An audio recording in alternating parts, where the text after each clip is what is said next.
time tonight for all of you who have pitched. You know how much fun it is and how much fun we're going to have, right? If you think about what we've done this week, we had 9 pitches this afternoon in the classroom. We had another 7 or 8 in the classrooms, what was it, last week, right? And the next week, we're going to have another 8 or 9 pitches in our entrepreneurship class. So, folks, we have really started pitching. And so, hopefully, tonight you'll see the results of some of all these pitching activities that we have going on around us. All right, so tonight, Joe Abbey will not be here. All of you know Joe is the director of the Lipscomb Center for Entrepreneurship. He's teaching tonight and will not, will not be here. In fact, if you know Joe, he made me take off tonight instead of him. I was teaching tonight as well. Right? So, Joe's my boss. Okay, tonight's event, what we're doing is, if you remember, we had a pitch contest last November where we selected 5 winners to pitch in Wednesday's pitch for $10,000. And that was our first pitch for the Kittrell pitch competition that we established this year. Okay? And so tonight these pitches are going to determine other qualifiers to be able to pitch Wednesday night for $10,000. Okay? So there's obviously no stress, right? No stress. And so welcome, and so let's go ahead and get started here, folks. I want to first introduce Rob Touchstone. Rob, and Rob's going to ask our blessing tonight. And Rob, I don't really need, you've met these fine folks, and I bet you there's not one out there that does not know who you are. Right? I know most of these guys. Okay, Rob. Well, we're looking forward to a great night. I'm going to pray as we begin and pray for those that are petitioning for your endeavors to be called.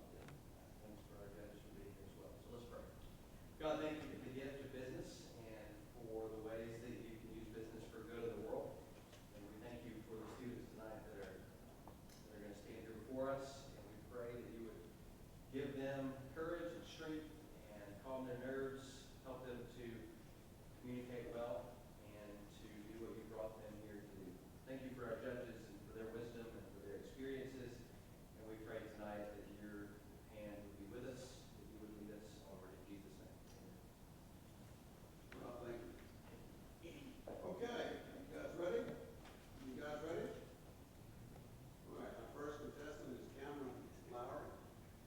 And Cameron, you can come on up and get started. Okay, the way this works, Cameron will be all the judges 10 minutes. And the judges will then have a question and answer period that they will ask the individual contestants questions and provide feedback. So, good luck. Thank you. All right. Let's make sure my clicker's working. Judges and everybody else here tonight, I'm really excited to introduce my company, GimbalMED, and a little bit about the wireless endoscope project. To start off, I'll talk to you a little bit about what endoscopy is as a whole. So in surgery, endoscopy is any time you have a camera being inserted into the actual point where you're going to be operating, also known as arthroscopy, depending on which joints you're on. But in this case, you take one of these scopes, and these are called rigid endoscopes. And one of the most common cases with these are carpal tunnel syndrome. So you have a really tight tendon that causes a lot of pain right here. Now in the past, they would cut this wide open and they'd actually go in and they'd release the pressure right there. But now with endoscopes, they make a tiny incision up here, they slide that endoscope in, they get to where the camera so they can see this tendon, and they slide it with a knife and they cut it right in half and it relieves all the pressure. They don't even have to stitch that. They pull that out and they just put a little bit of super glue, Bondo, and they tape that up. It's 30 minutes, a really easy case, and it's an awesome procedure. Helps lots of people everywhere, every day. The catch is that right now the existing technology has cords. It seems like a really arbitrary thing to go into an operating room where everything is extremely high tech, Everything's really advanced, and you see a surgeon, and he's got this camera with the endoscope on it, and there's one light. There's a light on the front that attaches, you can see right here. This part comes off and goes to a tower. And then there's the camera that also has a cord coming off of the camera and out into the tower, the endoscopy tower. This is bad for a couple reasons. One, it's clunky. It's really uncomfortable for the surgeon. He has to keep moving cords around every time he moves the camera and any placement he uses. The other thing is, too, this is running from a sterile field to a non-sterile field. It allows for more chances for types of infection to come in, any of that information, any of that, problems you don't want in the operating room. The other thing that I don't have a picture of here, but the endoscopy tower itself is huge. It is so big for how modern our technology is. All of the components are about this wide, and they stand up in a big tower that takes up a big, bulky part of the operating room. It's unnecessary, especially because most of our modern cell phones literally have everything that you have in an endoscopy tower: video, pictures, a camera, and a light source. It does not need to be that big. And this is where the idea behind my company was really born. I'm working with, my partner is an orthopedic surgeon who currently practices in Nashville. And we started looking at this project, and he hates the cords. It's just really bothersome to him. The other part is he really wanted to put one of these in his office so he could do it in his own offices instead of in the main hospital. But they're $60,000 to $90,000. They're very expensive. So we started looking at, well, why can't we just make our own? And why isn't there one of these already on the market? Well, nobody's done it yet, so it's not there existing. One of the biggest hurdles that we had to figure out how to get over was how to do the wireless transmission. There's a lot of these cameras that have built-in Wi-Fi and things like that, but those have a lot of lag. They're insecure. That's a big issue with a lot of that technology. And that's where kind of our bread and butter came in. It's called a Nereus Aries Prime, and this is HDMI transmission, and there's no lag. I think the technical standards, there's 1 millisecond of latency, but it's nothing that you would ever observe when you have it. That was the biggest hurdle that we had to jump over. We got into the other part of why this is the right time for this. We know that this is in development. We know that some of the larger companies like Stryker and Arthrex, I'll mention them later, we know they're working on the project because it's not something that may or may not come. We know this is going to happen in the next couple years. And so we want to try and get in there before it's a mainstream product. A couple of the things that have been really helpful for us, this is the camera that we're modifying right now. It's just a standard HD camera, 1080p, same resolution as the big fancy towers that are in the operating room right now. It has all the components we're looking for. HDMI out for our video feeds. We can connect this with the sensor that I showed you on the other screen. And all of this is so cheap because of how much technology is progressing. What used to not be available at all is now available and very affordably. So that's the exciting part for us. Now, like I mentioned with the price, where we're hoping to come in is we're hoping to come in at a much more affordable cost so that physicians can have these in their own offices, so that they don't have to pay the hospital fees attached with renting the hospital equipment and being in the operating room at the main tower. An example would be, my partner had a case the other day where he did carpal tunnel release, as I mentioned, 25 minutes for the case. The hospital billed insurance for 4 times the amount of money he made for actually doing the operation. So the hospital, this is a great source of income for them, and that's not really the angle we're trying to get at to cut the hospital out, but more for the surgeon. For him, this is an opportunity where if he owned the equipment, he could bill insurance, but also he wouldn't be billing insurance for nearly as much. So he would be getting compensated better, but the patient also would have to pay less. So it's a win-win for both the patient and the physician operating. The other thing is our size will be much smaller. We won't have the need for such a large receiving unit and also light unit. We'll just be limited to whatever we want the display to be on, whether that be a TV or an iPad or any type of receiving for the image. And that can be mounted on a wall somewhere out of place so that it's not as bulky and takes up more of that precious room in the OR. What's so exciting about our products, and I really wish that I could have it here to show you tonight, is we have it working. We have a lot of the little pieces from consumer products all put together. And I say why I don't have it right now. We have an electrical engineer currently putting all of our parts together. So we're taking the components out of our camera, we're pairing it with this wireless device, and he's also running the test to see what kind of power unit we need on this. And we're putting all of those together so we can get rid of the cords and save space because all of this is going to have to go in a nice little package. What you see in the bottom right corner is our 3D printers. So we've invested in 3D printers so we can do rapid prototyping. And this is awesome. This has really enabled me to take the ideas of different shapes and contours with my partner as a physician and say, how does this fit your hand? No, I don't like that one. Scrap it and we can print a new one in less than an hour. It's an awesome opportunity for us to get the shaping and the hands, the sizing down right before we make injection molding and invest the other costs that's involved with that. So that's been really fun for us. And like I said, that's being put together as we speak. We're supposed to have that back this week. Like I said, competition. We know that these other companies are working on this. We know that they will have shortly, I don't know an exact date, but we know that this is going to be technology that they are interested in investing in. But like I said, again, they are very, very expensive because they have a very, very large share of the market. And there's very little competition, so they can come in and price point at whatever they want. We, again, would like to undercut them and bring this at a more affordable cost so that physicians can have this in their own offices and have more availability for our product. Now, GoPro, as you can see here, is an interesting part of why we are going to be unique in this business. GoPro doesn't actually have a patent on the camera. Camera patents have been around for years and years and years. Where they're unique is they have a patent on their case. Their housing is what makes a GoPro unique. They've really spent time and money investing in their case and getting the housing specific to what they need. This is where we're hoping to fill the market. We want to design our housing in a way that we can patent our technology and use existing technology that's already available. For example, we will be using already FDA-approved endoscopes. A huge hurdle is that we won't have to have the piece that's actually going in the person. We won't have to do anything on our end for FDA approval on that. We'll already be buying pre-approved scopes. The other thing is our light source that we're attaching right now is in the form of a screwable LED battery that we just attach to the outside. Also FDA approved. We don't have to go through any of the hoops on that.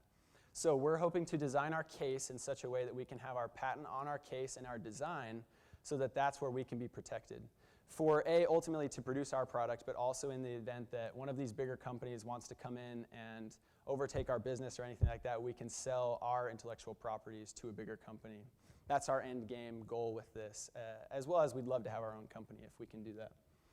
Now, as I mentioned, this is Jason Haslam, my partner, who is an orthopedic surgeon, and it's been phenomenal for me because obviously he is a great source of knowledge and expertise. We also are looking into the potential of once we have a prototype that we can actually use that in his clinic once we have a few of the other things checked off that we need to do. So that's exciting for us and obviously myself. And I'm an information technology major here at Lipscomb. I will be going to medical school in August, so that's kind of my interest in medicine and the tech side of things. Like I said, where we're at right now, the pieces are being put together. We're about into the prototype stage where we can, once we have this piece back and we know all of our sizing, we can design an ergonomic hand design and everything like that once we have our pieces all buttoned up. And to wrap up, basically we're about 70% with design and function. We still have a few things we need to figure out in terms of where our buttons are going to be for recording, where our buttons are going to be for taking pictures, but most of that's pretty minimal. The basic technology is there. And in terms of intellectual properties, we have a patent exhaustion search that we're about to start this week so we can figure out where we're infringing, where we're not infringing, and also where there is availability for us to patent our ideas and our design. And that is my company, GimbalMed. What questions do you have for me? You have a class 2 medical device here, and I understand you're trying to round pieces together, but there's some new things that you're adding, and that typically triggers a new application. Even if it's the application type that you do is significantly similar, but if you're truly innovating, you might or might not trip that wire. How much do you know about that part? Were you adding too much for it to get in under the new application? How are you going to sell this between the things you get the similar to type?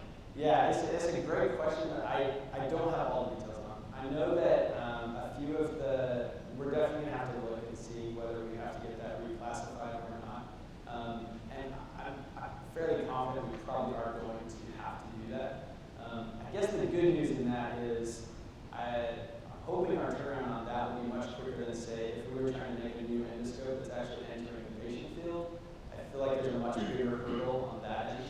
So I don't know the answer to that, and that's part of what we're working on with our patent attorney, is we're trying to work with them, and also we haven't found a source yet on who we can get information from the FDA and where we need to go with that. That's where I'm being held. So that's where we need to explore further into that. And I think that'll be a lot easier once we have our prototype in a housing that we've designed, so we can say, look, here's what we have, what do we need to do in order to get that approved. So talk to me after. I have some information. Okay. That you can ask around, but the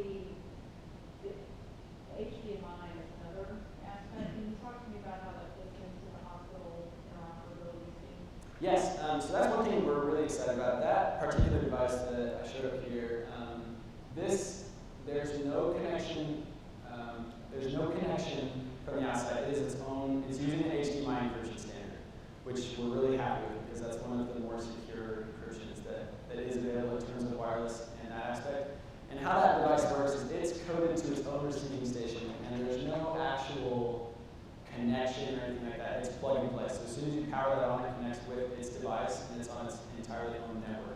Another aspect that we're going to need to look and see in terms of approval, but basically that it's off of the HDMI standard, that's our best advocate on that aspect, is that that's one of the more powerful encryption standards that exist.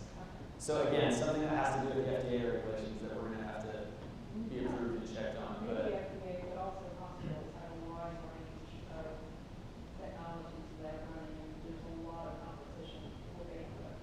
yeah, and I guess the part that we're excited about this piece is that it's not connected to any external network or anything else. It's broadcasting its own signal. So we're hoping in that aspect we're not competing with any of the devices that are in the operating room. And this has a radius of 30 feet that we chose very specifically.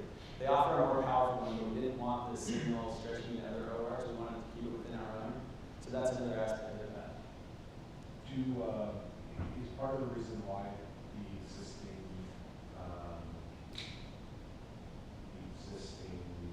devices don't have wireless capability because of data security related to HIPAA, and is that going to be a challenge? Is there anything else that works off HDMI anywhere in the hospital that has to be rolled? It's a great question. In this case, for our device, we won't have any issue as of now with people tapping into that or anything of that related. In my opinion, I think the reason that doesn't exist now is because in the past, the wireless transmission wasn't readily available. To transmit 1080p with no lag was very difficult. That technology didn't really exist until, at least in a small enough size, in the past couple of years. That's been the biggest hurdle to this project, is getting it to a size that a physician says, well, I'd rather have the cords and have it be smaller than to hold on to a camera that's this big so I can transmit. So I think that was the biggest hurdle in the past, was honestly just the size and the abilities. In terms of HDMI is a pretty great encryption, so that has not been, I think very recently is when it's beginning to be hacked and things like that. But in terms of standard safety, that's a very good encryption standard. And the other thing too is it won't have any patient identification on that transmission itself. That will literally just be a video feed. So any of the patient information will be on the monitor, which will be from the already existing hospital situations, or it won't be on there at all. So even if it was hacked, it wouldn't be attached to a person individually. So that also helps with the compliance. So I have a lot of friends that are in the medical device sales, and some of them, they get like kind of a wild hair to be an entrepreneur, and they have this idea. But it always comes up about like how easy or difficult it might be for entry into these kind of into these doctors or surgeons, so they can take on their devices. So I guess how easy or difficult, or and it goes into distribution and sales. And by the time that you get in, is it going to be too late because these other companies have already come out with something and they already have the relationships and they already have the sales force? Can you talk about that a little bit? Yeah, so that's a great question, and there's a fairly large barrier to entry with a lot of the medical devices because you have companies like Stryker and Arthrex who dominate the market. Where two answers to that, I guess. One is right now we're hoping we can come out first, so that we can go to a medical conference and say, hey, check it out, we're wireless endoscope, and get some excitement and some attention that way. But number two, even if we don't beat them to the punch on getting it out first, we hope to come in priced underneath them, to come in at a much more affordable cost. Because the physician I'm working with, he'd love to have an endoscopy tower in his office. The only reason he has it is because it's $90,000.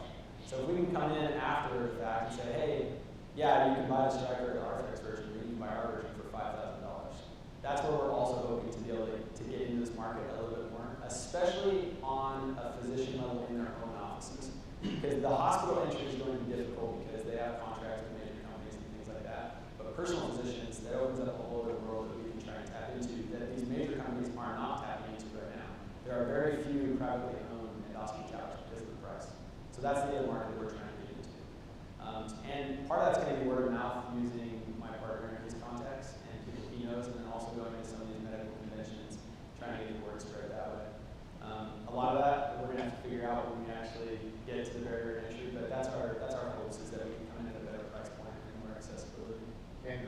private position. Yeah, exactly. Tap on a market that's not really currently being used that well. Is there any operating device that works wirelessly currently? Because even though 1 millisecond is negligible in a lot of people's minds, is it enough that they can say that it introduces a margin of error that wasn't there before? Oh man, I guess anybody can make the claim. The dock that I'm working with, I mean, we had it up and connected, and it's almost not noticeable. I mean, I think the company can't put that there's no latency because they can't claim that there's absolutely no lag, but it's so minimal, and that's where the technology improves so much that I think that's the exciting part of it. But as far as I know, in terms On a of wire, is there a lag? there's no lag. No, Zero. I mean, yeah, it's fiber optic straight cable, so if there was, it would be so infinitesimally small, I don't think you notice. But in that aspect, that was one of the biggest problems when we started this project. That was the major holdup we had for the first couple of months looking at this was, man, how do we fix that lag? Because all the existing kind of built-in Wi-Fi solutions, there's anywhere from quarter of a second to half a second, which is way too big. And so that new technology was kind of the exciting piece of that. And hopefully the next couple of months that will continue to get better. So I'm sorry if I missed this, but is there something that you need FDA approval on with this? The housing, so the camera and the wireless transmitter, where that's all fitting into, that we would attach to the endoscope, we're assuming that's going to need. So FDA is like notoriously slow. So do you have kind of I mean, what is a guesstimate on how long it would take for that FDA approval? I don't have a guesstimate on that. I do know that the type we're looking for is the better type to be searching for. Type 1, if I'm not mistaken, is pieces, or type 3 is type 3. Type 3 is things that are used for critical intervention. So Okay. you have type 2, I'm guessing? I'm thinking so. You do need FDA approval.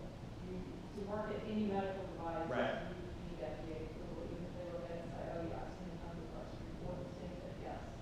And that's one of the things that is interesting about this. If they can identify that this is similar to another product that we have given clearance to, then it can be a quick process. If it's not, it can be long. Yeah, I was Yeah. in the cigar business and sold it, and they were talking about like all new cigars to be approved in this market might have to go through FDA, and they were estimating it might be 5 years for Okay. approval on a new product. So it might be something worth checking into for. Yeah, and I guess the only thing that we have in our favor is with some of these bigger companies that we know are pursuing this. That would be one advantage if they beat us to the punch in that, is that they would have something similar that hopefully we can piggyback on. But I definitely agree with you. We need to look into that. Or conversely, they may not want to because then it comes out to new competitors. Yeah. Yeah, that's true too. Thank you for that. Sure, yeah.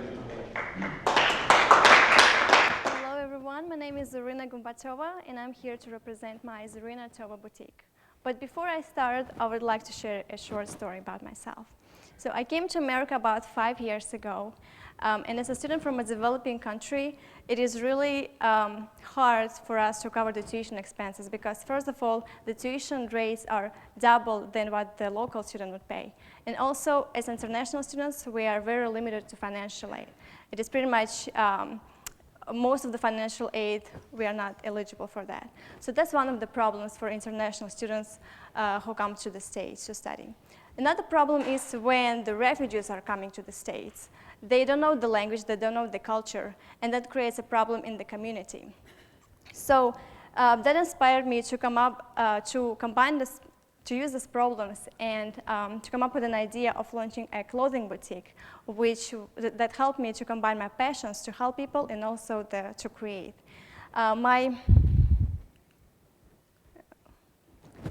So the social mission of my boutique will have 2 aspects. First of them is I'd like to contribute a certain percentage of the profit for scholarships for international students in the States. And also I would like to create job opportunities for women refugees in the community. So I started to test my product about 2 months ago, and I've created an online shop, and I've called it Zarina Tova, and I create handmade items, accessories like bags, scarves, clutches, purses. And it's been 2 months, and I have 4 positive reviews, I have 10 sales, and I have 22 admirers, meaning that 22 people liked my shop. So the mission statement of my boutique is to provide unique, handmade, and stylish women's wear, and also to create an exceptional customer service. So this is a sample, and also on the table some of my works that I've created so far. I'm using vegan leather. I pay a lot of attention to the prints, to colors, and I try to combine the different fabrics together to make the product more unique. And here is another sample of my items, and the price range is between $12 to $36 so far. So like I've mentioned before, I pay a lot of attention to the customer relationships, and here are some of the reviews that I have so far. Some of the customers say, I love the silky fabric, and the shipping was quickly.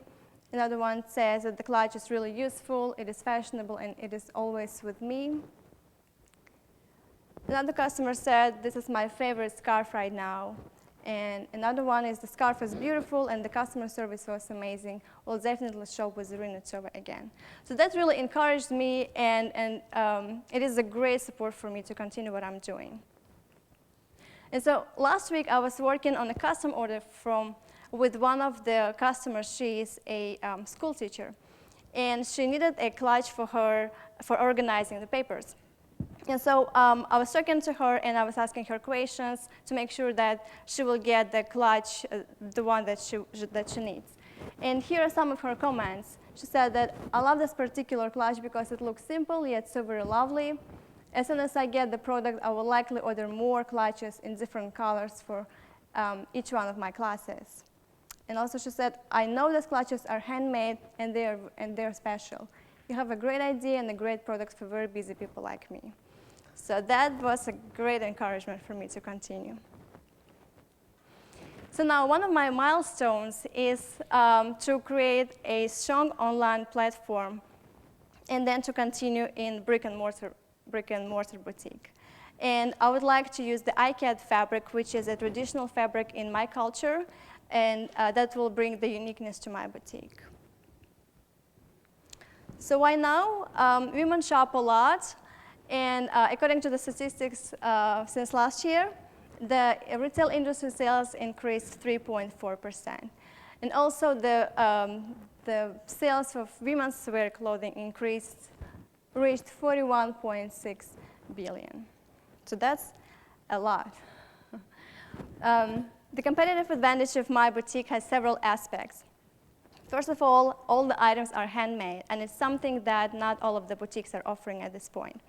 Also, the ethnic iCat print, which is, like I've showed before, it is ethnical, traditional fabric in my country.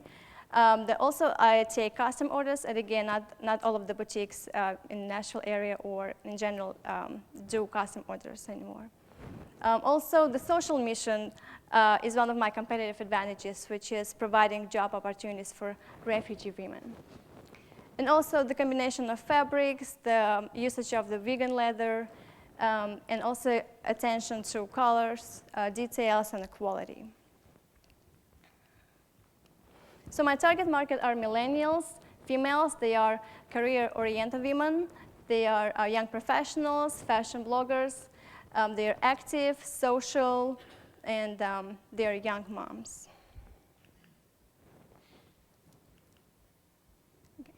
As part of my marketing, I plan to use several techniques. If it is a brick and mortar later, I would like to use the in-store promotion, where I will be educating my customers about my product and the social mission. Also, I plan to use the social media, like Facebook, Pinterest, Twitter. I already have a Facebook page, and I have about 92 likes so far. I also plan to use the website as part of my promotion, word of mouth from my customers. Local magazines. I know that Nashville Lifestyle is one of the popular magazines for my target market. Also, digital advertising, trunk shows, and personal connections. All that will help me to promote my store even more. So if I win the $10,000, I would like to use that to build and run the website for my boutique. I also plan to purchase the supplies for my products. I plan to order the ikat fabric from Uzbekistan, from my country. That fabric is different than what it is here. It is more colorful, the texture is better, and the quality is better. And it is cheaper at the same time. I also plan to use it for product development, for research, for operating costs, and for advertising and promotion. So the motto of my boutique is where creativity makes an impact. And that's because when I started my online shop, I got a lot of encouragement and feedback from my peers and my friends saying that I inspired them to pursue their dreams, and they even started to think about their business ideas.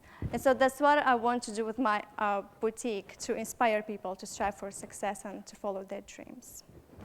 Thank you so much for your attention, and I'm open for questions if you have any. Can we see a few of them? Yes, absolutely. Yes.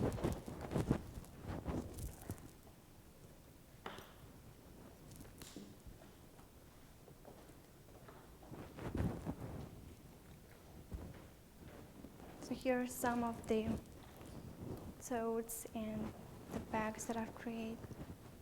Vegan leather is very popular, and the online store. What is vegan leather? In other words, it is artificial leather, and it helps me to, well, there is a search engine where you can, and I can give you more. Vegetarian counts or? Vegetarian, yes.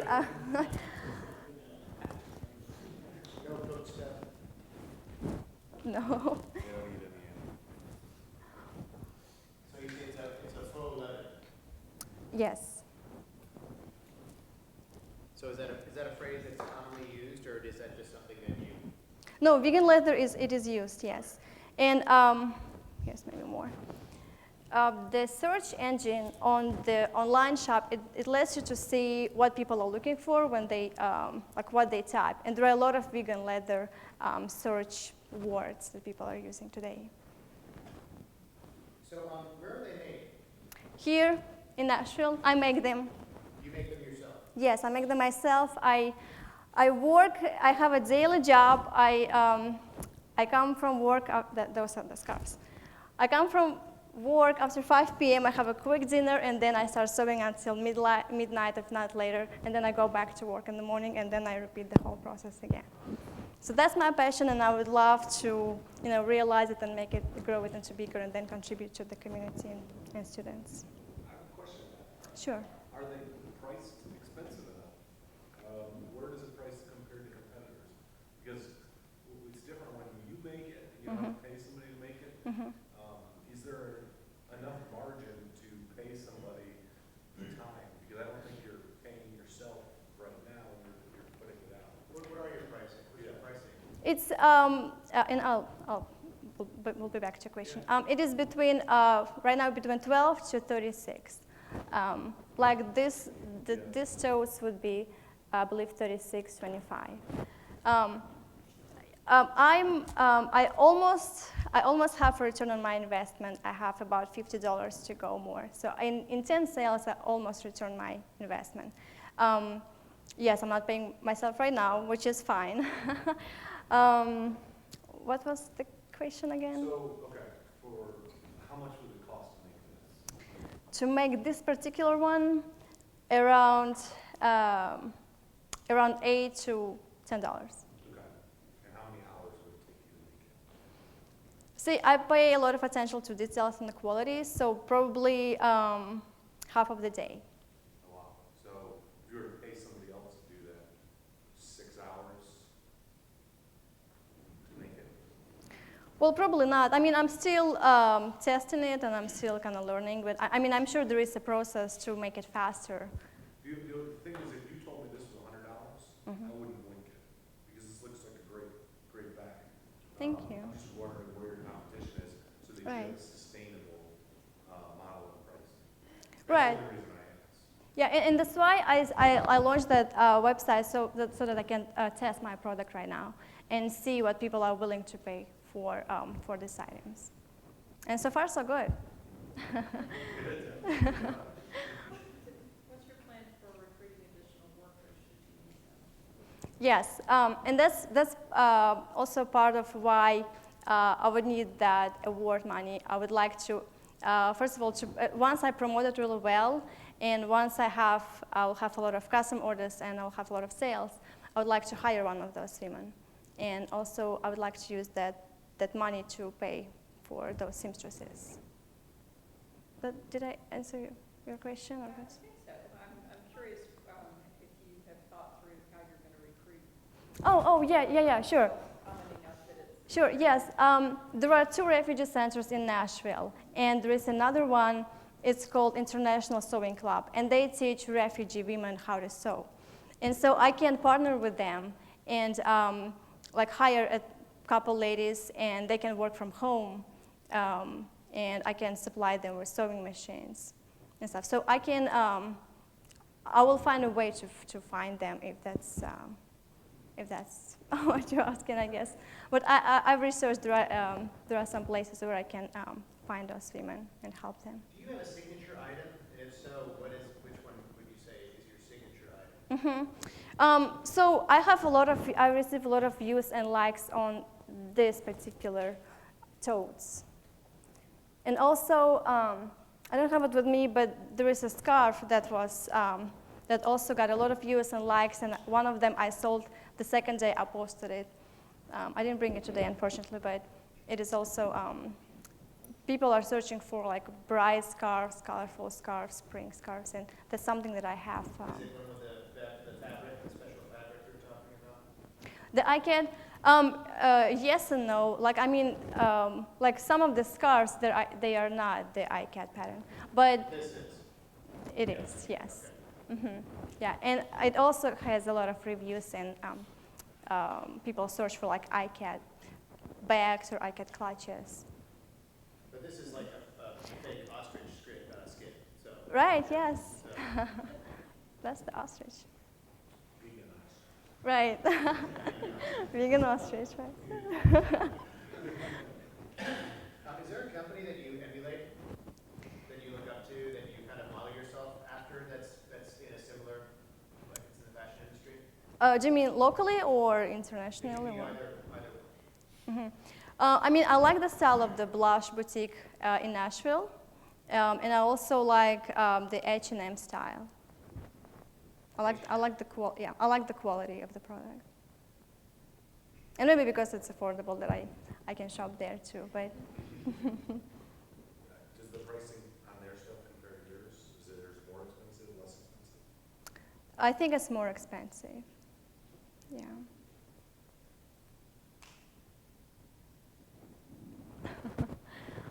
Have you visited some of the other, like Nashville kind of has an interesting fashion scene right now? Have you visited some of these small, local, handmade Nashville? I don't think that there are many. I know there is one that make handmade jeans for men. Right. I believe it's, I would be really. yes, and that's the only one I found. So that's why I think that by making the handmade items, it will help me to stand out among other boutiques, especially for women's wear. There's a lot more than you might think, and there's a writer, her name is Libby Calloway. If you Google her, she's from Nashville, but she's in New York right now, working with Billy Reed. She's written quite a lot about the fashion scene in Nashville. It's interesting to go and see Sure. the other makers that are around. Yeah. Thanks for reference. Oh, go ahead. I just think that pricing compared to what else is out there, especially with a mission-based business, is important because it sounds like you have a great story to share with people that, of who's making your product and where you're getting some of it. And as you continue to share it, I've looked at what other companies are out there that are in the fashion world and where they're able to price it. Because you might be able to, I should think you might be able to price higher than H&M because of the mission-based aspect.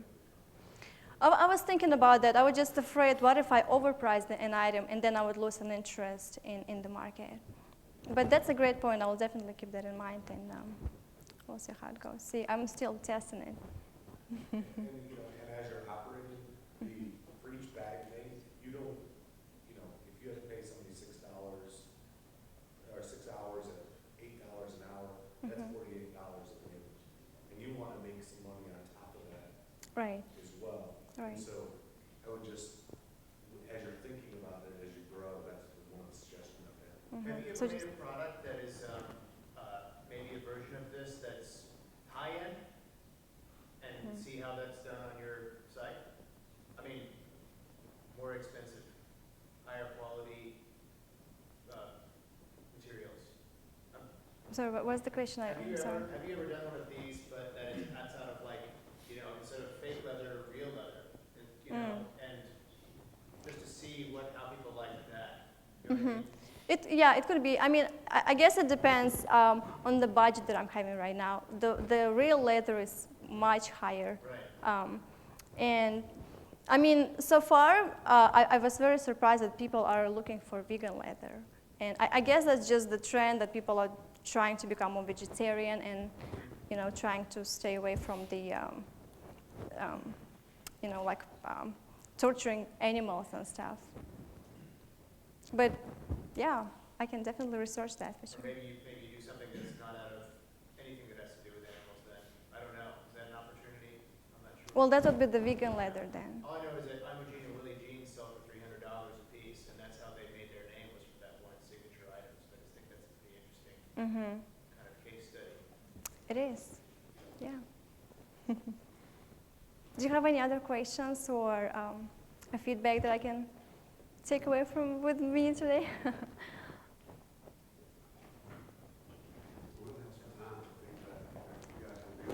Hello, my name is Michael Drake, and I'm the owner and founder of writeHEIGHT. So you've heard this phrase said many times in the media: sitting is killing us, and for good reason. There are lots of things associated with sitting for long periods of time, but let's focus on one right now, which is heart disease. Heart disease is caused by prolonged periods of glucose in the bloodstream. And one way to bring that down is simply through exercise. And what we're finding out is that people are being sedentary for 19 hours of their day and sitting at a desk for 12. This is an astonishing amount of time. It's too long, and our bodies haven't had time to adapt to that. And then we're also seeing the same problem with diabetes, where because you're not moving, your liver isn't functioning, so you're not producing the hormone insulin. But there's a solution. And that comes in the form of sit-stand desks. What you see here are what's commonly found on the market. On the bottom corner right here, you can see this one goes for about $800, and this one $1,200, and this one for $4,000. The trouble with these is that, in my opinion, they look terrible. They're made out of cheap plastic, they're flimsy, and they're usually only using, and they feature cantilevered spans. So if you press down hard on one side, they wobble. Plus, they're modern, and I don't think many people have modern homes. I think people tend to have traditional styled homes. But I was curious to see if I was an outlier.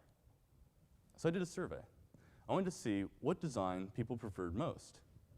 The modern design, which is found on all ergonomic sit-stand desks, contemporary, or traditional. The survey showed that the bulk of people prefer traditional. And my background is in woodworking. And I've actually wound up building lecterns that sit on top of existing mahogany desks, and they match their current desk, and also treadmill desks, which are made out of 3/4-inch wood. So people are looking for customized, genuine solid wood products that look traditional and match their furniture they already have.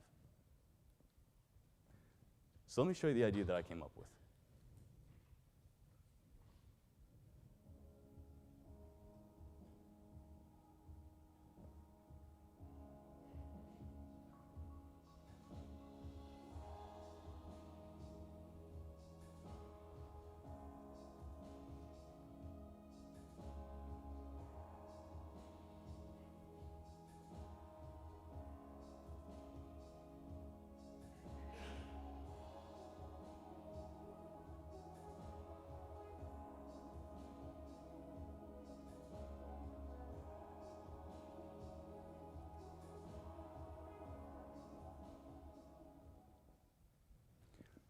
So I'm pretty excited about this, and there's more. If you can imagine the ability to customize this desk to your personality and what you want it to be. So if you can imagine walking up to your desk and having it raised to the preset level that you want, whether it's recognized by your phone or your computer. And also inductive charging. Imagine being able to sit that cell phone down on top of the wood desk, and underneath the wood desk, there's an inductive charging panel. That way you have the surface of wood, but with the benefits of inductive charging. Also, you look at the things that most ergonomic desks and sit-stand desks don't have, which are drawers. And drawers offer a great benefit to add genuine quality, whether that's dovetails, solid maple. Also, you could line the drawers in quilted leather so that when you drop something in it, it's quiet. And then when you lock the drawer, many don't have locks on them. And if you use quick-set locks, you could use the same lock they have for your house, plus the benefit of being able to open and close it softly, and the additional benefit of having it spotlighted, so you can see what's inside the drawer even at night. Important to me is that the desks are built sustainably and that they are highly recyclable. The desks, for the most part, are made out of wood and metal. Wood is fantastic. It's a very sustainable product, captures carbon, and doesn't release it until you throw it away. And same thing with recyclability. Hopefully you have this desk for a long period of time. They're tested for 10,000 cycles. When you do eventually throw it away, the metal is recyclable. So I've gone out and I've shown this to a variety of people, interior designers and furniture companies and retailers alike. And these are two of my favorite. The reason it doesn't exist is because it hasn't been designed yet. And if it became available, we would definitely show it. This is huge for me because that means I can show this to interior designers. They'll have a pamphlet and they'll begin showing it to clients because they'll be able to make money off my products as well because they get a markup. So let's go behind the curtain. Wholesale, I'm shooting for a goal of $4,000. The cost to make is between $1,871 and $3,371. And the reason for that is depending on who makes the desk. If I make the desk, we're looking at $1,871, and this is a price for one. This is a price that I would quote you if you ordered it from me today. And $3,371 is a price if I had a company out in Memphis, Westmoreland Cabinetry. I've been talking to their, I think the CEO or second in line, and we're friends with him. And right now they're experiencing where they have excess capacity, so they can produce more in their facility. And they'd be interested in making this product if I started getting orders. So how do I reach customers? Like I mentioned, trade shows. There's going to be one coming up here in June in Chicago, which features ergonomic and sit-stand desks in particular, plus interior designers. I'm finding this may be the primary route to go down because they're reaching the clients that already have the wealth to purchase a sit-stand desk. And also furniture stores. There's nothing better than being able to interact with the product. And then online, I've launched my website, early stages, and then I've also put my video on YouTube for all to see. So how does the product get to the customer? Well, if it's outsourced, it's made from Westmoreland Cabinetry in Memphis and then shipped to whoever it's supposed to go to. And that's going to be a white glove service. The desk is too complicated for you to self-assemble. So it's going to be a high-end product delivered to you, ready to go. And then the industry allows for 6 to 8 weeks wait time for a custom desk. That's what allows, or that's what most people find. I did a survey on that as well, and it turns out that the bell graph is between 6 and 8 weeks. So the big milestones, shown to sprints in 2 days. Both want to see a prototype. And then the website is online, and video can be viewed on YouTube. Because my background is making furniture, I already have the facility to make one of them. But granted, I only have the facility to do one at a time. That's where Westmoreland Cabinetry comes in very helpful when I can't produce 2. So your investment will help build the prototype. It's enough to fulfill 2 orders, and it will help pay for marketing materials. Thank you. Questions? So, what is your target? Is it commercial or residential? That's interesting. It seems to be between the two, where people like the idea of being able to put in their homes, because that's where I've been building my furniture. Mainly. I don't do commercial furniture, I do residential furniture. So that's my background. I can see a need for this there. But then people go, this would also be good in the office. And I've really only explored the residential route so far, mainly because the office retailers, they tend to get locked into certain producers. So it's a little bit harder to get into initially. But once again, exploring that route has to be kind of on the low end here to begin with.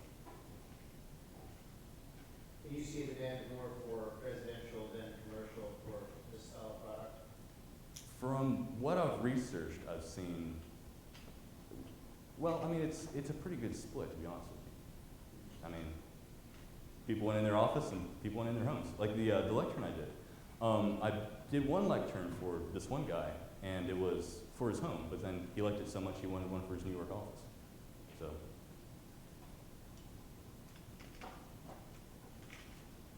What kind of scale do you need to drive the pricing down to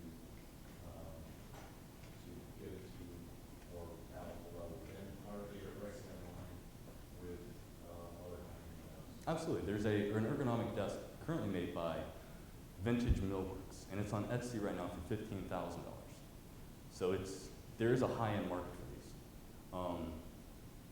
Also, I mean, like I showed in the first one, it's not uncommon to find them between $4,000 and $6,000 for a large desk. I mean, if you want a small one, they tend to be between $1,200 and $800. But the size just increases the price dramatically. That's just purchasing. Is there some scale that you can achieve with? Oh, absolutely. Yeah. Yeah, because I mean, like one of the big costs up there at the moment is that each one of the support brackets are machined out of a solid billet of steel, which requires me to go to the machinist and pay an exorbitant amount of money because it's very expensive hourly. I'm estimating it to be at $150 per hour, and I'm assuming 8 hours of machining. So it equates to $750. But if you can imagine being able to stamp these parts, the costs go down to the price of steel and then just a tiny bit more. So that saves you, could be upwards of $600 right there. And also, I mean, I don't know if I want to do this with this desk in particular, but you can, a lot of desks right now are laminate or veneer. And certainly that can save you some money, especially when it comes to walnut. Maple is about $331 to produce that desk. And that's assuming a 50% loss on each cut. So for every 2 boards, you're throwing away 1 board is the estimate. But with a walnut desk, it goes up to, I think, $770 something. So significantly more money, and that's where veneer really comes in nicely. You're looking at these as like solid wood right now. Absolutely, 3/4 solid wood. Which of course is a lot more expensive than you get into like veneers or laminate, certainly. There's a lot of money to save there. As a percentage, what do you want in that? And then is the force using your own cheap labor? Exactly, I'm assuming a $15, yeah.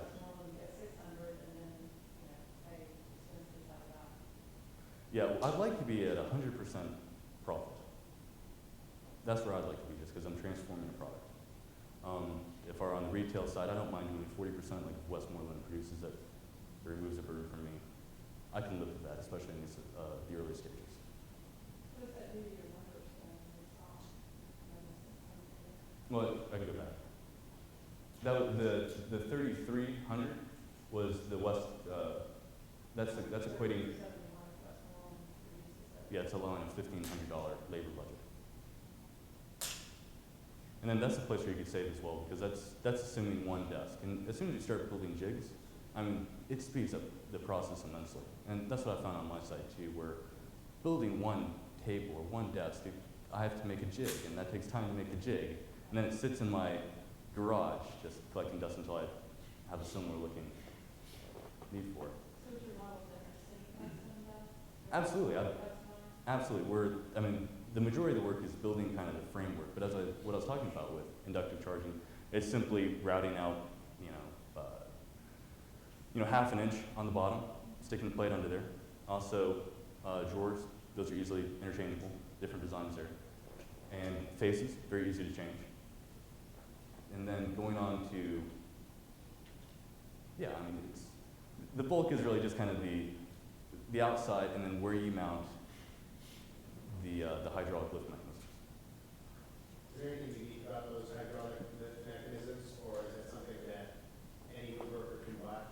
Any woodworking can combine. I mean, they're fairly pricey, so they're not commonly used.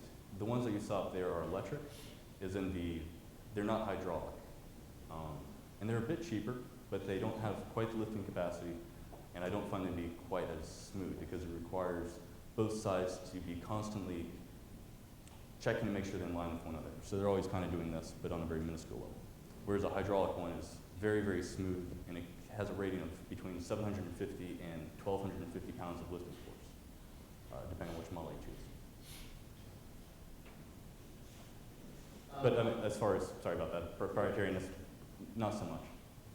How competitive is this marketplace right now? I mean, I was having a coffee with a friend of mine who's a very successful entrepreneur in town, and he told me that, and I like what he does because he has a desk that he sits down at, and he also has another desk with a pedestal that he stands up at his workplace, and he said, yeah, in fact, I'm considering changing my whole conference room to tables that are higher and having meetings with my employees while they're all standing. So obviously this is, he said, I learned this because they're doing this in like Silicon Valley or something like this. So that's my question, is how competitive is the marketplace right now? I mean, is this something that's catching on? And what about that? I've been able to find, I think it's close to 30 manufacturers here in North America that are producing ergonomic tables.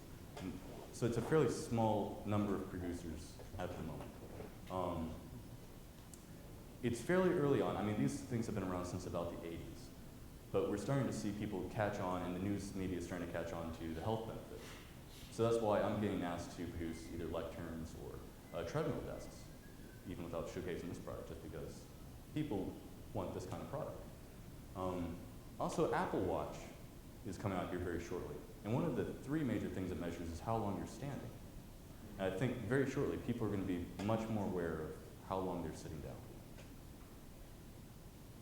Which market is more price sensitive, the residential or the business market? Which one so if you're talking about a $6,000 desk, who is more likely going to be that customer of $6,000? And from what you found? I really don't have a super strong answer on that one. I mean, it seems to be split. Like there's a professor here at Lipscomb that has a sit-stand desk. And the way he achieved that was he was new and they needed to buy a desk. He went to the person who oversees him. They asked him what kind of desk or they don't ask what kind of desk you want, they just assume you get a normal desk. But he said, since you're buying a new desk, would you mind purchasing this ergonomic desk for me? And they said, yeah, sure. So it's interesting where I think if you ask, the people who are higher up are more willing to do it because if you're healthier, ultimately it could cost less for the company. I mean, you want healthy employees. So do you have a different marketing plan in place that you see as target businesses versus consumers? Absolutely. I think that would be a very different kind of presentation where you want to show kind of the benefits of the savings to the company, where you look at, I think it was Oregon, they produced how much money it costs the state for injuries sustained by sitting down, carpal tunnel, kind of all this stuff, and it equated for about 40% of all workers' comp claims. So they're really looking to make sure their workers are healthy and moving. But I think you'd want to kind of focus on that a bit more on the business side, residential. I think that, what we were saying about businesses are more ingrained with where they buy things. If you could be one of the things in their circle of what they buy, you have more captive customer rather than having to reach every interior designer in every different place. I'd be curious, but it's semi-customizable with those 2 places as well. Absolutely. When you did that poll, who did you poll? I pulled people locally around here, kind of West Nashville. What was the demographic of the people that you polled? I pulled, I wanted to make sure they're all working, but they're working between the ages of 20, I want to say 65. And I was trying to make sure they were accountants, receptionists, people who I felt were the most suitable to kind of buy this product. I mean, everyone who I asked was sitting at a desk when I walked in. So they were thinking about buying this product for their place of work then? Well, the survey was initially just I was just trying to figure out, is there a market, or are people interested in the idea of standing or sitting? Do they like traditional or modern? I'm just now kind of getting to the point where I'm showcasing and asking for people's responses, trying to figure out. I guess they spend most of their time Yeah. at work, Yeah. right? Where you're standing or sitting. Absolutely. Sorry, I lost. No. I think I went on a tangent there and then. I was trying to get like how you came up with it. And when they're answering the question, they're thinking of themselves at this desk where? At work or at home? Okay, I have not asked that question actually. Okay. It's I've only asked this question to people who are at work. Okay. Sorry. So I'm thinking they're probably thinking of these things. You answer my question. Cool.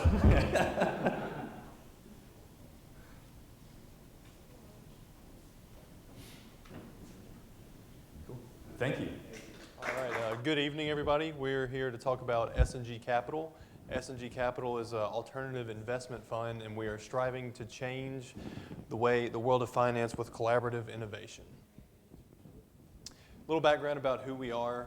Our fund was founded by Josh Enderle, myself, and Trevor Gormley. Josh Enderle is a junior accounting student here at Lipscomb. Unfortunately, he was unable to be here due to night class conflicts. I'm Daniel Sturdivant. I am currently enrolled in the MBA program with a concentration in finance, have an undergraduate degree in accounting, and I work for the TVA doing auditing work and consolidating financials. And this is Trevor Gormley. He's a junior finance student here at Lipscomb. He's a recurring guest on CNBC and currently works for the United Bank of Switzerland. And we're striving to change the way that people look at managers and their investments.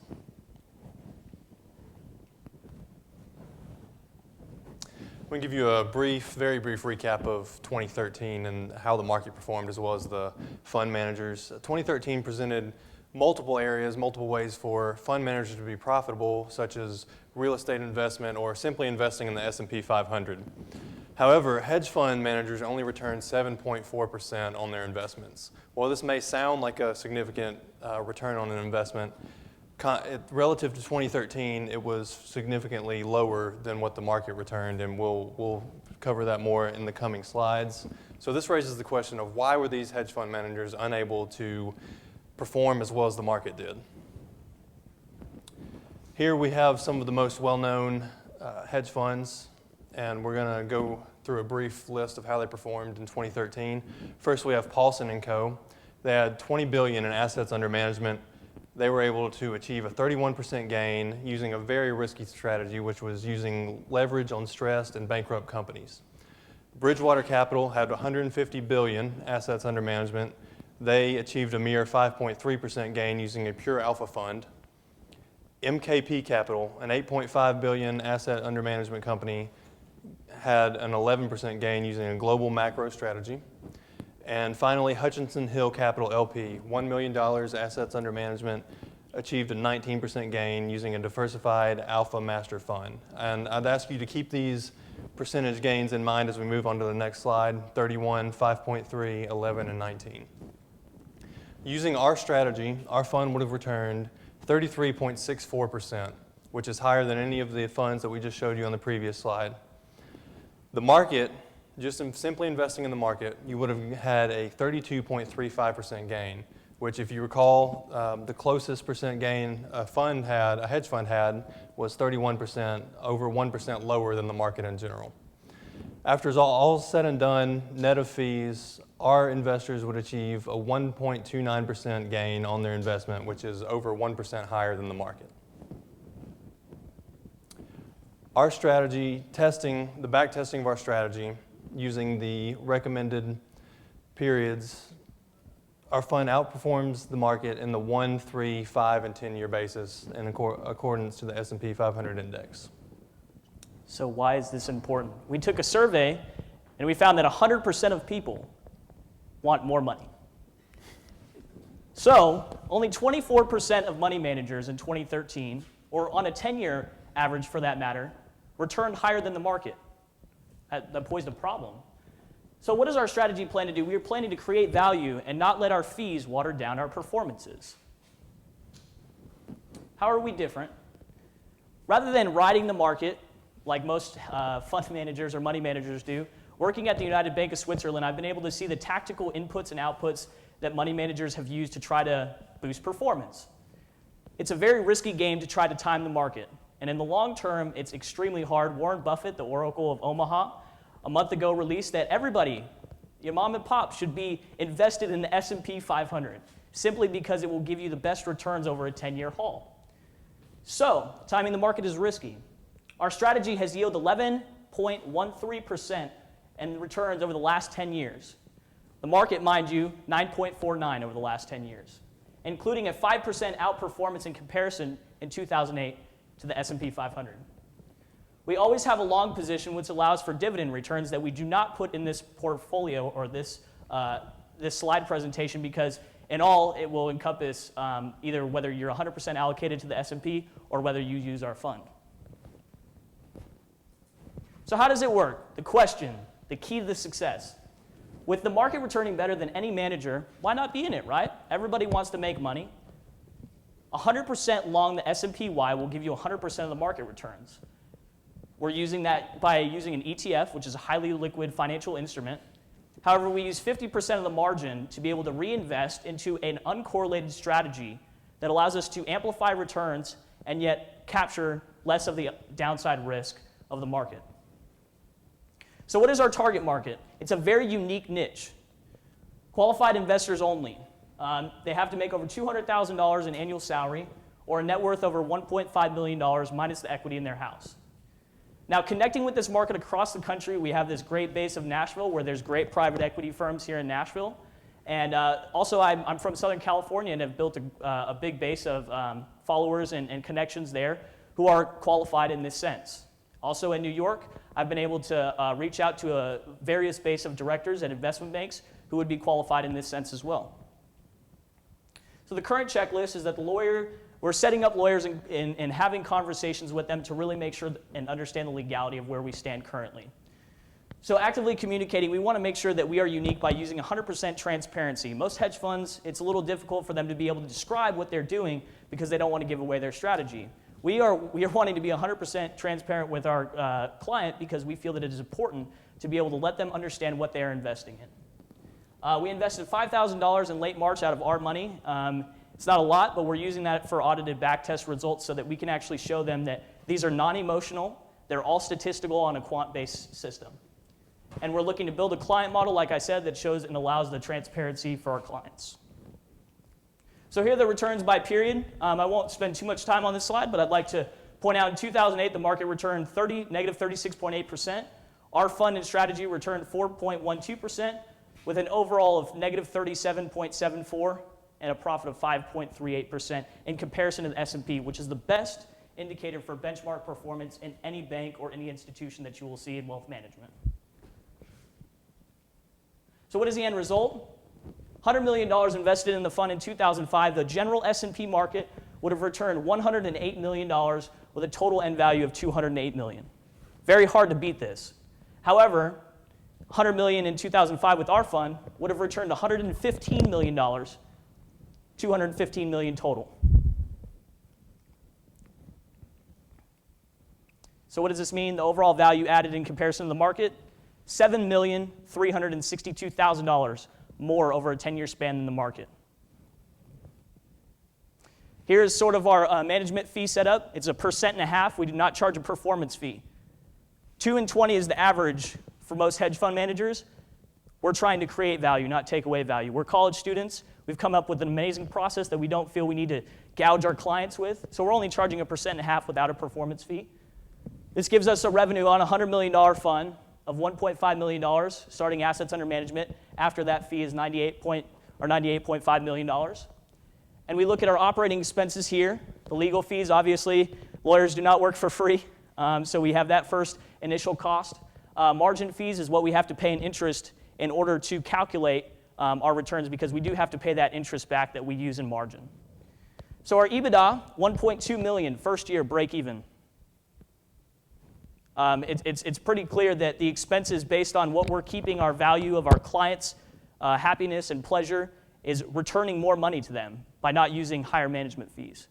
So on 2 and 3 year basis, net income change based on lower legal fees and higher assets under management, we're looking at a net income change of 25% and 32% in the third year. And these numbers are based off of real numbers in 2013, 2014, and 2013 if you would adjust them to 2016, 2017, and 2018. So the value created for the client is extremely profound, and we continue to want to push for a more transparent environment in the hedge fund industry. Thank you. We're open for questions.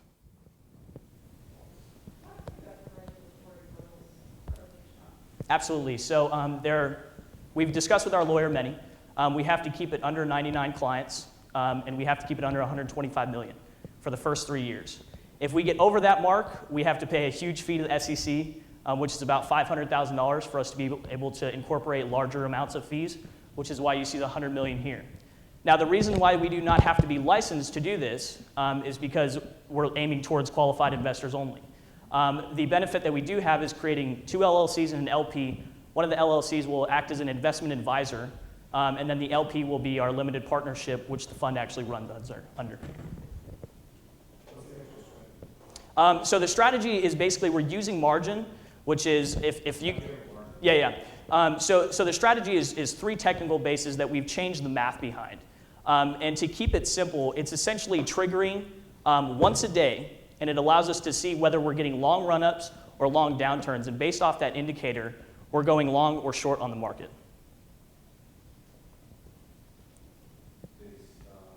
Mathematical formulas, it's a quant strategy.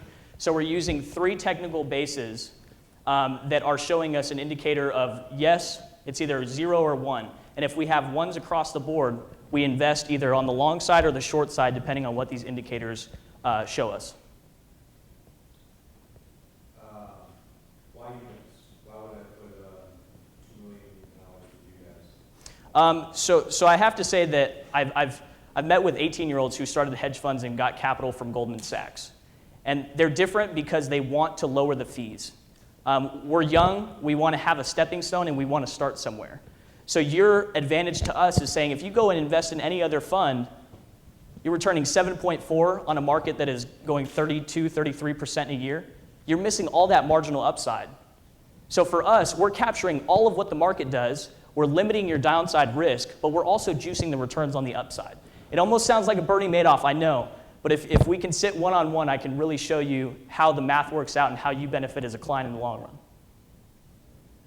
So my cousin is a hedge fund manager with Marshall Wace in Hong Kong and London. And this is not my field, so I'm saying that as a precursor. But my understanding is that, he does a lot of short selling. Absolutely. So the market has been really good the past year. So then your opening statement about how hedge fund managers underperformed this past year, would that not be kind of logical? Because he did really well in 2008, for example, because he made the right kind of bets on the short sales. Yeah, so the problem that hedge funds have is the huge upswings on the market and the huge downswings. So because they're in position at a time and they get in and they get out very quickly, that allows them to get limited upside and limited downside. Now, to answer your question, I'm guessing that your brother's fund, obviously, your cousin's fund wasn't up on the board, correct? So we just kind of took an average of, we randomly picked funds that were off of Bloomberg and we looked at their average. Now, I'm not saying that every hedge fund does not advantage like your cousin's fund does, but I am saying that for a small fund in Nashville, only 100 million is what we're looking for. In comparison to a 6.5 or $15 billion fund, it's a lot harder to pinpoint numbers on that than it would be for us. So we're keeping a sole strategy that allows us to get the upside of the market and the downside. So to answer your question on your cousin's term, it would allow us to benefit just as much as he would, but we're not charging as much as he would. Go over 3 metrics. 3 metrics, yes, sir. And you know a lot of the quant ones use thousands. Yes. What's the beta? The beta is 1.12, so we're a little bit higher than what the market perceives, but that's because the upside is higher, and on the downside, we're looking at a little bit higher on the fund strategy alone. So we're a little bit over-correlated to the market. The market fell off 30% tomorrow. What would you do? We would perform a short sale at the open, because our indicator from yesterday would have switched so that we would have been in today based on volume and trending price oscillation. So you're saying you would have captured? We instead of capturing 30% all of the downside, we would have only captured 26, which if you look at it from a 2-year term, if you have 26% starting tomorrow, that's more than the 30% that you would have had started the next day. So we're allowing for that 4% to put money back to work into the market the next day, or whenever the market starts to upturn and we can put that capital back to work. Do you think any of the hedge funds would make the case that 7.4% would, one is the overall average, but the reason they didn't capture all the upside is because they were protecting more on the downside? They might actually go up in a down period because of short sell? Yeah, I think personally, talking to a numerous amount of people in the industry on the wealth management side and the hedge fund side, the biggest risk for them is not knowing what their fund is doing, and that's where clients feel very iffy. And I think hedge fund, the term, has become more of an amplified and used leverage to gain returns. So you saw Paulson & Co., they used leverage and high distress assets to be able to generate returns, which is not what we're trying to do for our clients at all. We want to keep away from those risky positions. Is it a margin or a leverage? It's but the difference is that the margin that we're using will never have a margin call. So we will never have to give up part of the equity in the margin because we're always 100% allocated to the S&P/Y in all of our clients' portfolios.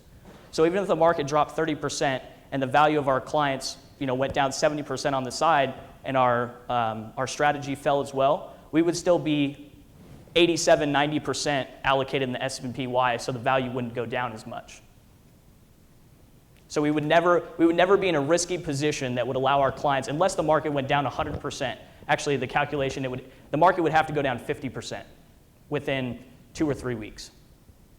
So I used to be on the investment committee with Ingram Industries, and one of the biggest things we look for in a hedge fund is, if you combine multiples, is that downside production that isn't necessarily correlated with the S&P. Mm-hmm. So S&P's had a great run, but I want to preserve capital. Mm-hmm. Negative 26% and 30% fall over the next year doesn't preserve capital. How can you guys address that concern of people who don't invest? Yeah, absolutely. So the real key is that we're not looking at this as a short-term investment. A long-term fund, we want to outperform the market. That's our end goal. And everybody can talk about, oh, well, my money manager doesn't beat the market. Well, we can, and we've proven it.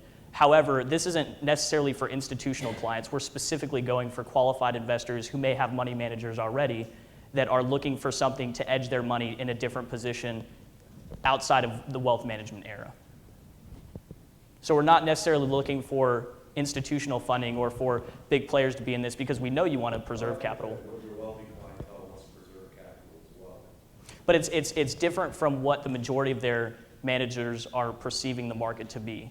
So for instance, people at my bank could go in and out of a position within a month or two. We'd be out and we'd be able to push away the downside risk by using that margin and then pushing the margin profit that we made back into the fund to be able to push the capital assets back up.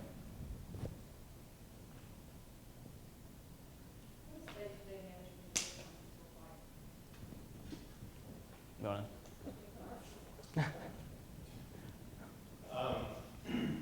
Well, right now we're still in the back test process, so that takes quite a bit of a time. Long nights trying to back test in between work and class and discussions with the lawyers. So I think soon we'll see a change in our day-to-day routine. But as of right now, it's long nights, lots of research, lots of back testing. Hopefully within the coming weeks we'll be switching to more of the investing as soon as the indicator hits for our 5,000 to make our first trade. And then once that happens, we'll it's managing once a day when that indicator hits, whether to make the trade or not. So the workload won't be too intensive here soon until we actually have to go and start recruiting all the clients. But. Yeah, I think the biggest thing with us, the nice thing about this process is that the indicator shows it at the end of the day. So we check everything at the end of the day. And if the sign reverses, then we are in at the next day of the open. So we're literally checking it 2 times or 3 times a day. But we are adjusting the formula so that it preserves and makes sure it continually benefits in the long term, because we're actually using we didn't talk about this in the slide, but we're actually using data information to be able to find reasoning why we lose on certain trades, because we do lose, but we limit our losses by 3%. But the interesting thing is that if we can find the information in data mine, we can figure out what the problem is and why our strategy is not returning on some trades. So that's another benefit in the long term, is that these trades will become better and better just due to the fact that we are able to figure out the strategy and why things are happening and the mechanism behind everything. Talk about the indicator. Yeah. So the parabolic SAR, it basically shows an overbought, oversold signal. Now we mix that with kind of an unorthodox, which is the commodity channel index, which has nothing to do with commodities anymore. It just has an overbought, oversold signal as well. Now we changed the weighting behind these two strategies, and we allocated most of the weighting towards the close of the day so that we can see the emphasis in whether there's buying or selling volume. Now on the third technical strategy, it's called the ease of movement, and it shows the oscillation of price movement, and it allows for us to see, okay, if there's price inflow going at a certain rate, then that should be applicable to the other two indicators if it's overbought, oversold. So if the two check out that it's going on the short, and we see that money flow is going out quicker than the two indicators prior hand, it shows us that the next day we need to get in and short the market. And these trades can range anywhere from 7 to 14 or 15 days. And it's only traded 12 to 13 times a year.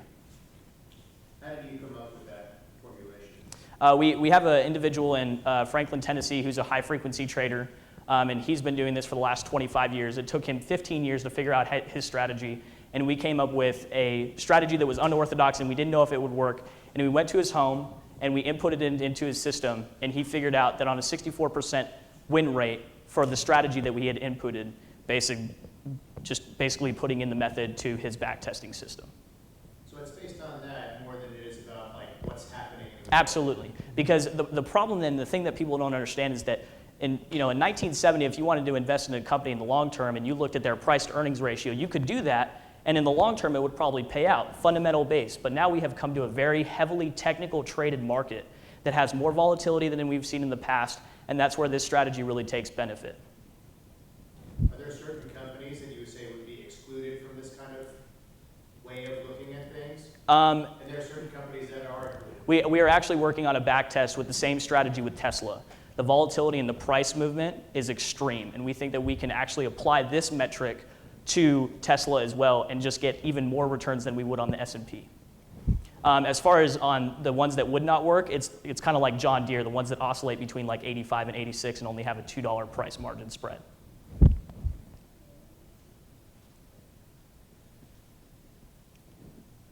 Any other questions?